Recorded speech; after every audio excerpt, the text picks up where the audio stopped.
નમસ્કાર મિત્રો, engineers education ચેનલમાં આપ સર્વેનું હાર્દિક સ્વાગત છે. તો મિત્રો, આજે આપણે ધોરણ 4નો વિષય કુહુનો પાઠ 8 ટામેટાની દડી રમે દાદા દાદી પાઠનું સ્વ અધ્યયન પોથીનું સોલ્યુશન જોઈશું. પ્રશ્ન 1. નીચેનો ફકરો વાંચો અને પ્રશ્નોના જવાબ લખો. તો સૌપ્રથમ આપણે ફકરો વાંચીશું. 10 વર્ષના એક છોકરાની વાત છે. કોઈક અકસ્માતમાં એનો ડાબો હાથ છેક ખભામાંથી કપાઈ ગયો હતો. એ છોકરાને જુડો શીખવાની ખૂબ ઈચ્છા હતી. જુડો એટલે સ્વરક્ષણ માટેની કરાટે પ્રકારની કળા. પોતાનો કપાયેલો હાથ જોઈ બધા શીખવવાની ના પાડશે તો એવો ભય એને સતાવતો હતો. એક દિવસ હિંમત ભેગી કરીને એ જુડો શીખવતા એક ગુરુ પાસે ગયો. પોતાના મનની વાત કરી. ગુરુએ એના કપાયેલા ડાબા હાથ સામે જોઈ ઘડીક વિચાર કર્યો. પછી એને જુડો શીખવવાની હા પાડી. બીજા દિવસથી જ ને હાજર થઈ જવાનું પણ કહી દીધું. તો હવે આપણે પ્રશ્નના જવાબ જોઈશું.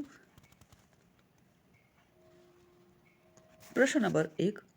છોકરાનો ડાબો હાથ કેવી રીતે કપાઈ ગયો હતો?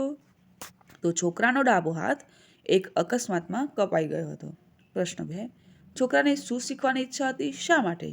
તો છોકરાને જુડો શીખવાની ખૂબ ઈચ્છા હતી. જુડો કરાટે જેવી કળા સ્વરક્ષણ માટે છે.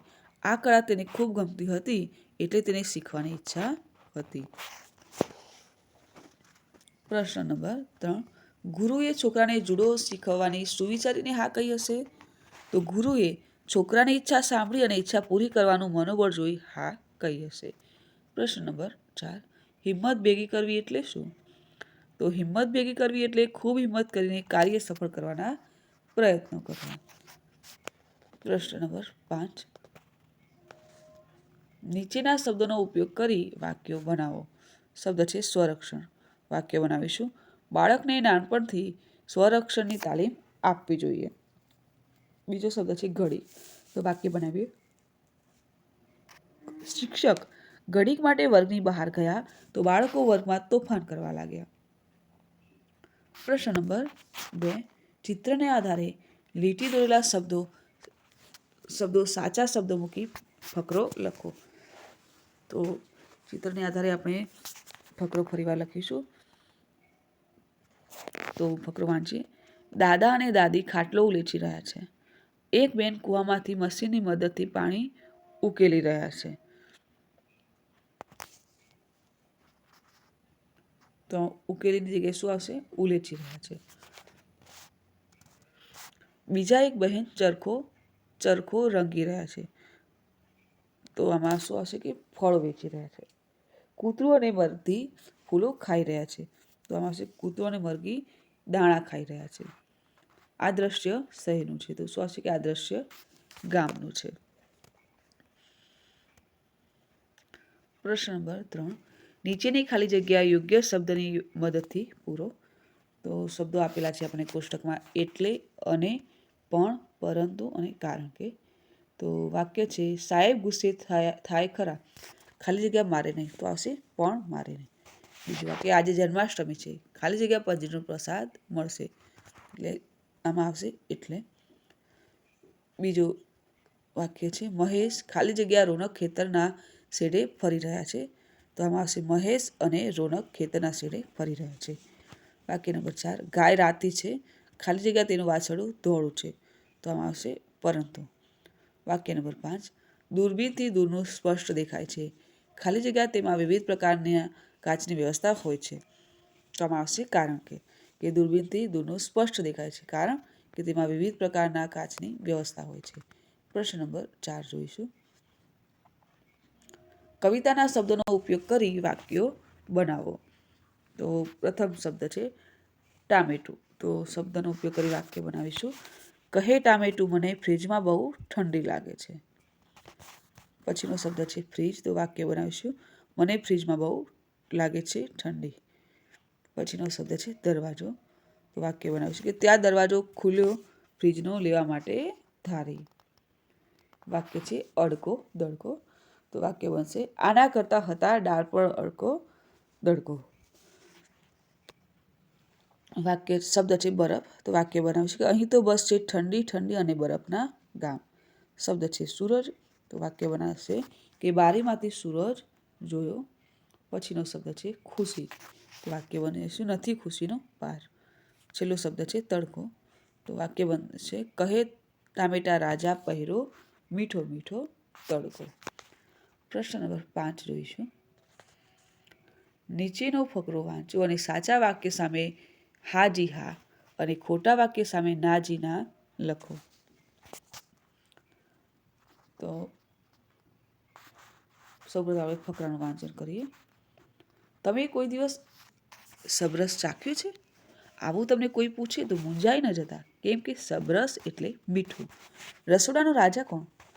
એ તમારી મમ્મીને પૂછો તો પણ કહેશે કે રસોડાનો રાજા એટલે મીઠું.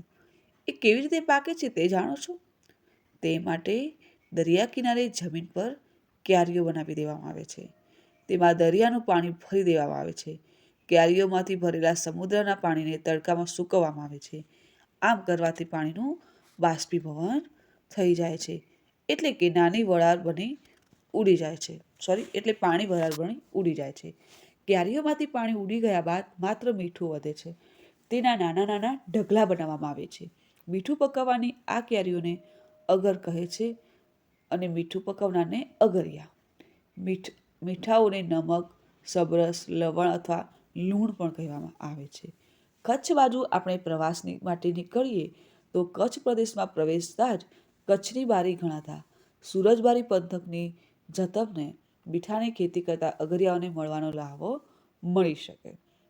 દક્ષિણ ગુજરાતના દાંડી અને ધરાસણા તો મીઠા માટે જગ પ્રસિદ્ધ છે. અને સાચા વાક્ય સામે હા જી હા અને ખોટા વાક્ય સામે ના જી ના લખવાનું છે. તો પ્રથમ વાક્ય છે સબરસ એટલે મીઠું, તો આવશે હા જી હા. બીજું વાક્ય દરિયાનું પાણી મીઠું હોય છે, તો આમાં આવશે ના જી ના. ત્રીજું વાક્ય અગરિયા જુવાર પકવે છે, તો આમાં પણ આવશે ના જી ના. વાક્ય નંબર 4 ક્યારીઓમાં ભરેલા સમુદ્રના પાણીને તડકામાં સૂકવવામાં આવે છે, તો આમાં આવશે હા જી હા. વાક્ય નંબર 5 ચિત્રમાં મીઠાની ઢગલીઓ દેખાય છે, તો આમાં આવશે હા જી હા. પ્રશ્ન નંબર 6 જોઈશું. આપેલી માહિતીને આધારે તમને ગમતી રમત વિશે લખો. તો રમતનું નામ, તમને જે રમત ગમતી હોય તે લખવાનું છે. તો હું લખીશ ઈંડાચોર. કેટલા ખેલાડીઓ જોઈએ? તો 5. ક્યાં ક્યાં રમી શકાય? તો મેદાનમાં અને ઘરની બહાર રમી શકાય. તો આ રમત કેવી રીતે રમાય? તો મેદાન દોરી અને 5 ખેલાડીઓ વડે રમાય. પછી છે કે તમને આ રમત શા માટે ગમે છે? તો આ રમતમાં દાવ લેનાર ખેલાડીની નજર ચૂકવી વચ્ચેથી ઈંડા રૂપે પડેલ પથ્થર ચોરવાની મજા આવે છે. પછી બધા ખેલાડીઓ કોઈ એક ખેલાડીના ઘરે ભેગા થાય અને છેલ્લે છૂટા પડી પોતપોતાના ઘરમાં ભેગા થાય ત્યારે દોડી આઉટ થતા બચવાની ખૂબ જ મજા આવે છે. પ્રશ્ન 7 જોઈશું.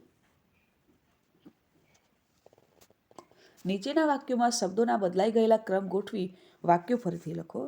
તો પ્રથમ વાક્ય છે પાલતુ પ્રાણી છે ગાય, આપણું છે દૂધ આપે. તો આમાં આપણે લખીશું કે આપણું પાલતુ પ્રાણી ગાય દૂધ આપે છે.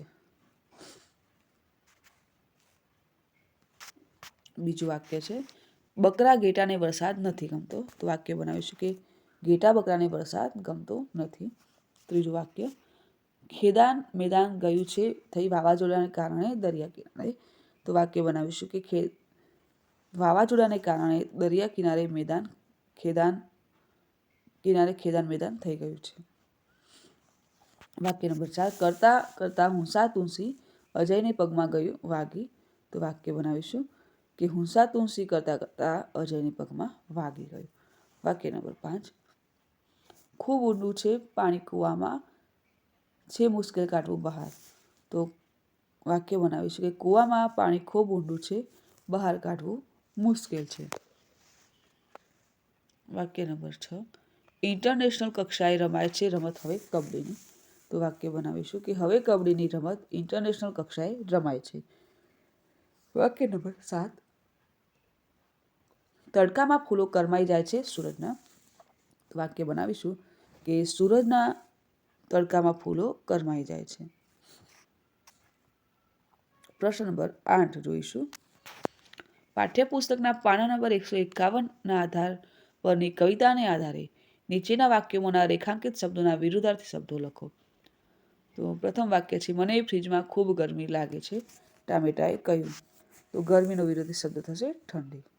તો આપણે ચોરસ ખાનામાં ઠંડી લખીશું. બીજું વાક્ય, દૂધી માસી ઝટ પહેરાવો ટી શર્ટ.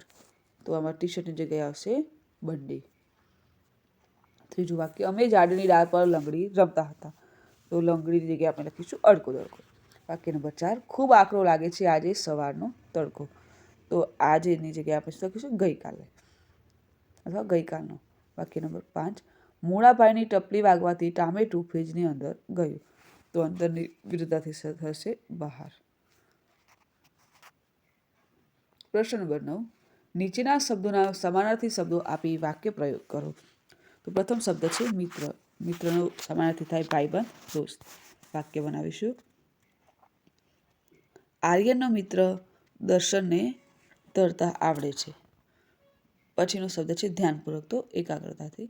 વાક્ય બનાવીશું. જીયાન દાદીની વાર્તા ધ્યાનપૂર્વક સાંભળતો હતો. શબ્દ છે રસપ્રદ. તો વાક્ય સમાનાર્થી થશે કે રસ પડે તેવું. વાક્ય બનાવીએ. વિજ્ઞાનના પ્રયોગો ખૂબ રસપ્રદ હોય છે. પછીનો શબ્દ છે ચપળતા. ચપળતા એટલે તરવડાટ.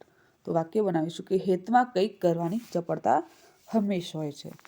શબ્દ છે છેડો. તો પાર અથવા અંત. તો વાક્ય બનાવીશું કે દરિયાનો છેડો હોતો જ નથી.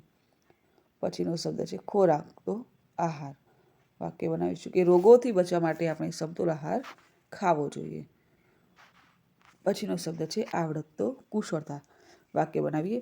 સુહાનીમાં ચિત્ર દોરવાની સારી આવડત છે. પછીનો શબ્દ છે હૂંફ. હૂંફ એટલે ગરમાવો. તો વાક્ય બનાવીશું. સૂરજનો તડકો આવતા જ ઠંડીમાં જીયાનને હૂંફ મળી. શબ્દ છે સૂર્ય. સૂર્ય એટલે સૂરજ, રવિ. વાક્ય બનાવીશું.